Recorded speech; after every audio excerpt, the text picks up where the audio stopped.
الله وبركاته. بسم الله الرحمن الرحيم. نحمده ونصلي على رسوله الكريم. أما بعد، فأعوذ بالله من الشيطان الرجيم. بسم الله الرحمن الرحيم.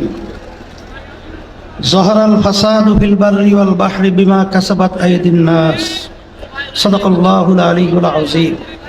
সবাই দুরূদ শরীফ পড়ি। আল্লাহুম্মা সাল্লি আলা সাইয়্যিদিনা ওয়া শাফিঈনা ওয়া হাবিবিনা ওয়া মাওলানা মুহাম্মদ সাল্লাল্লাহু আলাইহি ওয়া আলা আলিহি ওয়া আসহাবিহি ওয়া বারাক ওয়া সাল্লাম। আজকের এই সমাবেশ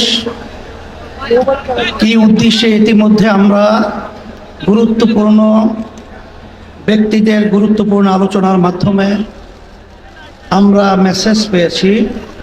সামনে বাংলাদেশকে এই লক্ষ্যে আমরা গঠন করার দায়িত্ব পালন করব ইনশাআল্লাহ। সংস্কার, বিচার ও পিয়ার পদ্ধতিতে জাতীয় নির্বাচন আয়োজনের দাবিতে এবং দেশ ও ইসলাম বিরোধী সকল ষড়যন্ত্র ও চক্রান্তের প্রতিবাদে আয়োজিত ইসলামী আন্দোলন বাংলাদেশে আজকের এই মহাসমাবেশে উপস্থিত বিভিন্ন রাজনৈতিক দলের নেতৃবৃন্দ, ওলামায়ে কেরাম, সাংবাদিক বন্ধুগণ, শিক্ষাবিদ, বুদ্ধিজীবী ও প্রিয় দেশবাসী, সবাইকে আন্তরিক শুভেচ্ছা ও কৃতজ্ঞতা জানাচ্ছি। শুরুতেই জুলাই অভ্যুত্থানে জীবন উৎসর্গকারী বীর যোদ্ধাদের স্মরণ করছি। তাদের শোকাহত পরিবার পরিজনের প্রতি সমবেদনা জ্ঞাপন করছি। আহত ও ক্ষতিগ্রস্ত সকলের প্রতি সম্মান ও কৃতজ্ঞতা জানাচ্ছি। 1957 সাল থেকে শুরু করে 1947 ও 1971 সকল যোদ্ধাদের প্রতি শ্রদ্ধা ও সম্মান প্রদর্শন করছি। ভাইরা আমার, দুর্নীতি, দুঃশাসন মুক্ত, সমৃদ্ধ ও উন্নত রাষ্ট্র নির্মাণের জন্য এ দেশের মানুষ শত শত বছর ধরে আত্মত্যাগ করে যাচ্ছে। সুশাসন প্রতিষ্ঠার জন্য রক্তের নজরানা পেশ করে যাচ্ছে। তারই ধারাবাহিকতায় 24 জুলাই, আগস্টে ও আরেকটি গণ অভ্যুত্থান হয়েছে।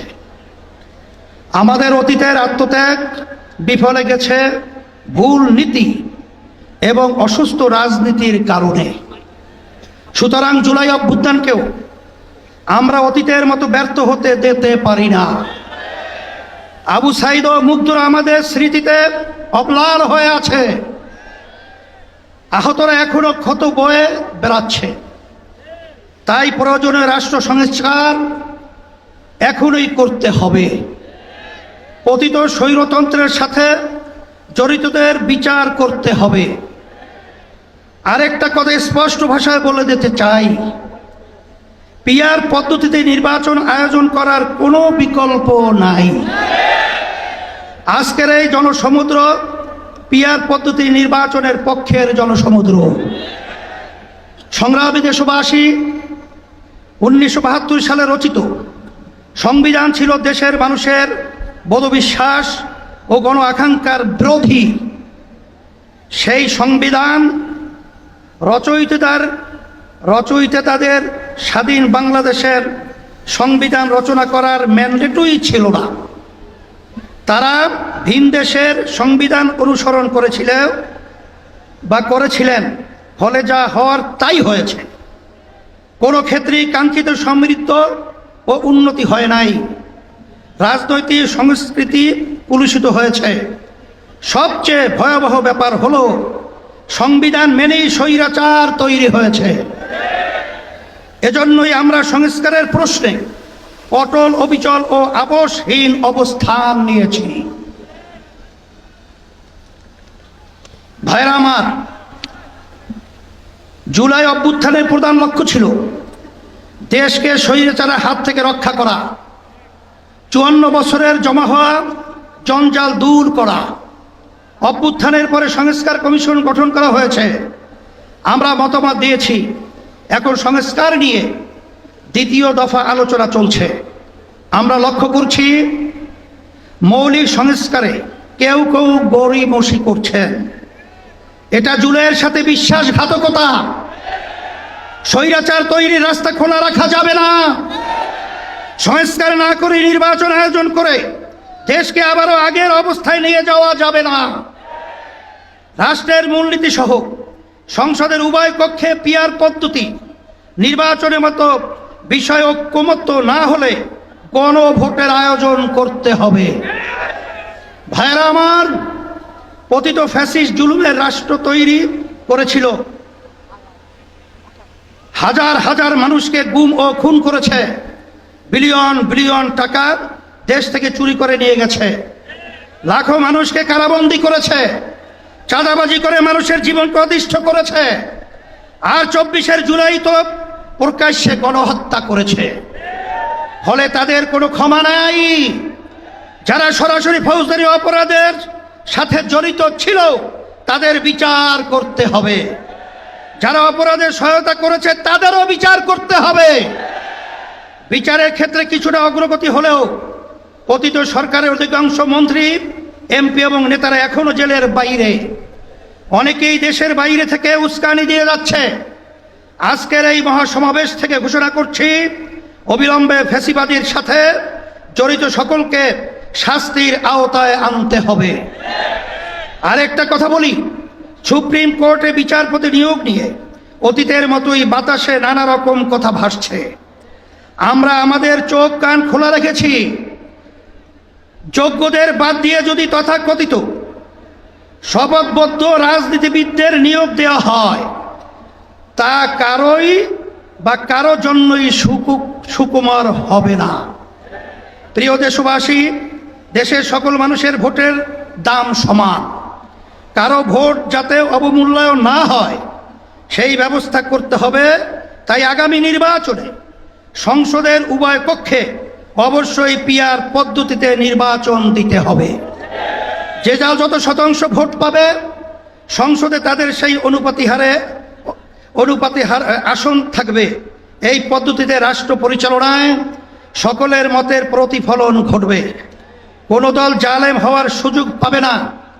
এটা জিনজির দাবি, এটা এখন জনগণের দাবি, দেশের অধিকাংশ রাজনৈতিক দলের দাবি, সকল ধর্মের মানুষের দাবি। আজকের এই মঞ্চ এটা আবারও প্রমাণ করেছে। ভাইরা আমার, আমরা বারবার রক্ত দিয়েছি কিন্তু সফলতা পাই নাই। কারণ আমরা প্রতিবারই নেতা ও নীতি বাছাই করতে ভুল করেছি। আমরা 54 বছরে অনেক দলকে দেশ শাসন করতে দেখেছি, কিন্তু ইসলামকে এখনো ক্ষমতায় নিতে পারি নাই। এবার ইসলামপন্থীদের ঐক্যের ব্যাপারে গণপ্রত্যাশা তৈরি হয়েছে। আমি শুরু থেকেই ইসলামপন্থী সকল ভোট এক বাক্সে আনার কথা বলে আসছি। আগামী নির্বাচনে শুধু ইসলাম দলই নয়, ইসলামী দলই শুধু নয়, বরং দেশপ্রেমিক আরো অনেক রাজনৈতিক দলও এক বাক্সে নীতিতে আসতে পারে ইনশাআল্লাহ। যদি আমরা একত্রে নির্বাচন করতে পারি, যদি কার্যকর ঐক্য গড়ে তুলতে পারি, তাহলে বাংলাদেশে ইসলামপন্থীরাই হবে প্রধান রাজনৈতিক শক্তি। রাষ্ট্র পরিচালনার দায়িত্ব আমাদের হাতেই আসবে ইনশাআল্লাহ। প্রিয় দেশবাসী, অন্তর্বর্তীকালীন সরকার জুলাই অভ্যুত্থানের ফসল। এত জনসমর্থন নিয়ে আর কোনো সরকার দায়িত্ব গ্রহণ করে নাই। আমরা নিঃস্বার্থভাবে এই সরকারের পাশে দাঁড়িয়েছি। সরকারকে বলবো, সংস্কার, বিচার ও সুষ্ঠু নির্বাচনের যে অঙ্গীকার নিয়ে আপনারা দায়িত্ব নিয়েছেন, সেই দায়িত্ব পালনে অবিচল থাকুন। কারো দ্বারা প্রভাবিত হয়ে লক্ষ্য থেকে বিচ্যুত হবেন না। নিরপেক্ষ থেকে দায়িত্ব পালন করুন। আমরা আপনাদের পাশে ছিলাম, আছি এবং থাকবো ইনশাআল্লাহ। প্রিয় ভাইরা আমার, আইন শৃঙ্খলা পরিস্থিতি, রাজনৈতিক চরিত্র, চাঁদাবাজির ক্ষেত্রে অবস্থার এখনো কোনো পরিবর্তন হয় নাই। একটি দলের বিরুদ্ধে অভিযোগ উঠেছে, কারো নাম ধরে সমালোচনা করতে চাই না। তবে পুরনো রাজনৈতিক অপসংস্কৃতি জিয়ে রাখার চেষ্টা সহ্য করা হবে না। রাজনীতির নামে সন্ত্রাস, চাঁদাবাজিকে অবশ্যই প্রতিহত করতে হবে ইনশাআল্লাহ। ভাইরা আমার, আমাদের প্রধান লক্ষ্য হবে মানুষের জীবনের নিরাপত্তা নিশ্চিত করা এবং গণমানুষের জীবন মান উন্নত করা, ভবিষ্যৎ প্রজন্মের জন্য নিরাপদ দেশ গড়ে তোলা, মানুষের বিশ্বাস ও চিন্তার স্বাধীনতা নিশ্চিত করা। আমরা একটি সমৃদ্ধ বাংলাদেশ নির্মাণ করতে চাই। কৃষক ও শ্রমিক ভাইদের উদ্দেশ্যে আমি বলতে চাই, অতীতে কেউ আপনাদের স্বার্থ রক্ষা করে নাই, আপনাদের শ্রম ঘামের প্রকৃত মূল্য কেউ দেয় নাই। ইসলামী শক্তি ক্ষমতা এলে আপনাদের স্বার্থ নিশ্চিত করা হবে ইনশাআল্লাহ। ব্যবসায়ী ভাইদের উদ্দেশ্যে বলতে চাই, আপনাদেরকে পদে পদে চাঁদা দিতে হয়, প্রশাসনিক হয়রানির শিকার হতে হয়, বিদ্যুৎ জ্বালানি নিয়ে ভোগান্তির শিকার হতে হয়, ঋণ পাওয়া নিয়ে ব্যতিব্যস্ত হতে হয়। ইনশাআল্লাহ আমরা রাষ্ট্র পরিচালনার দায়িত্ব পেলে আগামী বাংলাদেশ হবে ব্যবসা বান্ধব বাংলাদেশ। জেনজিব তরুণদেরকে বলি, তোমরা আমাদের ভবিষ্যৎ, তোমাদের সম্ভাবনা কিসের জন্য আমরা ওয়াদাবদ্ধ। আমি আমার প্রিয় তরুণ যুবকদের আশ্বস্ত করতে চাই, আগামী বাংলাদেশে তোমরাই হবে মূল শক্তি। ইসলামী আন্দোলন বাংলাদেশ তার ব্যবস্থা করবে ইনশাআল্লাহ। তোমাদের জীবনের প্রথম ভোট হোক সত্যের পক্ষে, কল্যাণের পক্ষে, ইসলামের বাক্সে।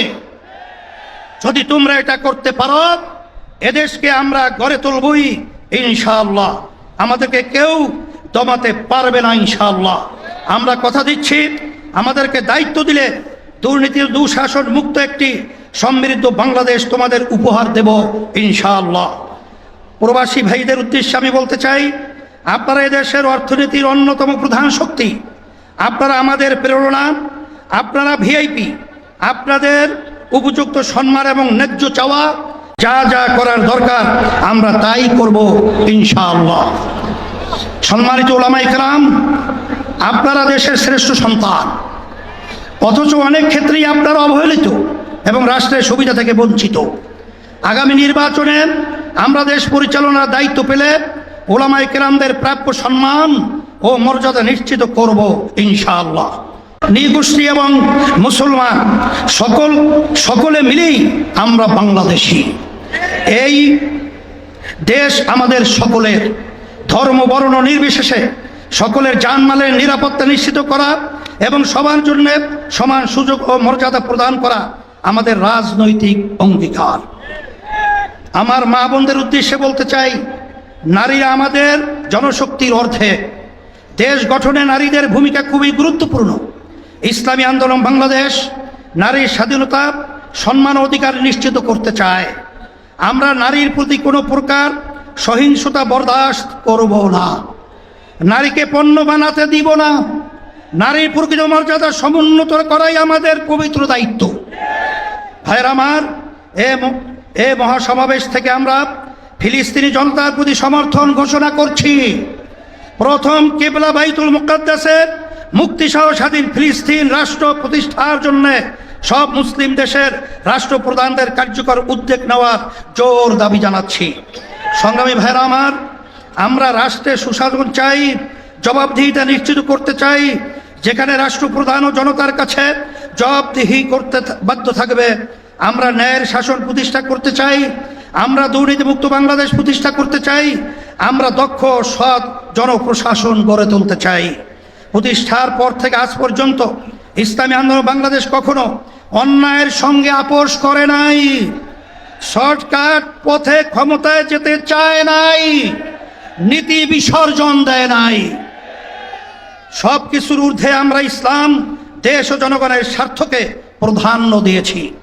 আগামীতেও আমরা জনপ্রত্যাশাকে পূরণ করতে চাই। প্রিয় নেতাকর্মী বৃন্দকে বিশেষ করে আমরা বলবো, আপনারা অনেক ঘাম ঝরিয়েছেন, অনেক সময় দিয়েছেন, অনেক রক্ত দিয়েছেন, জীবন দিয়েছেন। আপনাদের কোরবানির বদৌলতে ইসলামী আন্দোলন বাংলাদেশ আজ গণমানুষের শক্তিশালী রাজনৈতিক দলে পরিণত হয়েছে। এখন সময় ফসল ঘরে তোলার। সুতরাং মহাসমাবেশ থেকে ফিরে গিয়ে কমিটিগুলোকে আরো সক্রিয় করুন, গ্রাম মহল্লা ভোট কেন্দ্র ভিত্তিক কমিটি গঠন করুন, সকল ভোটারের কাছে গিয়ে দাওয়াত দিন, তাদের সামনে ইসলামের সৌন্দর্য শ্রেষ্ঠত্ব তুলে ধরুন। সকল ধর্মমত পথ ও মাসলাকের সাথে সম্পর্ক উন্নয়ন করুন। সকল পেশাজীবীদের সাথে সম্পর্ক ঘনিষ্ঠ করুন। প্রিয় দেশবাসী, আগামী বাংলাদেশ ইসলামের বাংলাদেশ, আগামী বাংলাদেশ দেশপ্রেমিকদের বাংলাদেশ, এই লক্ষ্য অর্জনের সকলকে সর্বোচ্চ শক্তি নিয়োগ করার আহ্বান জানাচ্ছি। আসুন সকলে মিলে আমাদের স্বপ্ন পূরণে একযোগে কাজ করি। আজকের মহাসমাবেশে আসার জন্য সবাইকে আবারও ধন্যবাদ ও কৃতজ্ঞতা জানাচ্ছি। ইসলামী আন্দোলন বাংলাদেশের সকল নেতাকর্মীকে শুকরিয়া জানাচ্ছি। আপনারা যেন পরিশ্রম করেছেন, তার প্রতিদান একমাত্র আল্লাহই প্রদান করবেন ইনশাআল্লাহ।